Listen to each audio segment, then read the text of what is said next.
حضرت اگر یہی بات ہے جو آپ نے فرمائی ہے تو بریلویوں کو تو مشرک کہا جاتا ہے، تو آپ نے پھر ان کو کیسے خراج تحسین پیش کیا ہے؟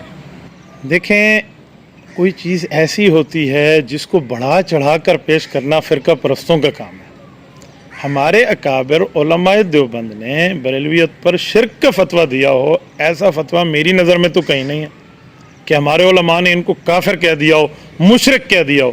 بعض ان حضرات کی طرف سے تو علماء دیوبند وغیرہ پر اس طرح کی شدت ہے، لیکن سنجیدہ طبقے میں نہیں ہے۔ تو یہ روش ان والی ہمارے طبقے میں کب سے آ گئی کہ ہم مشرک کے اور کفر کے اور شرک کے فتووں کی مشین چلا کے بیٹھے ہیں؟ دیکھیں، جس مسئلے پر بریلوی علماء کو مد نظر رکھ کے یہ شرک کے فتوے کی بات کر رہے ہیں، غیر اللہ سے مدد اور قبر پہ سجدہ اور غیر اللہ کو خدا ماننا اور فلاں، میں نے تو بریلوی علماء میں چیز نہیں دیکھی۔ بریلوی علماء کے معاملہ یہ نہیں ہے۔ قبر پہ سجدہ، اس کے لیے تو گولڑا شریف سے لے کر مولانا احمد رضا خان صاحب تک باقاعدہ منع موجود ہے۔ ان کے علماء باقاعدہ اس کو منع کرتے ہیں کہ آپ ایسا نہ کریں۔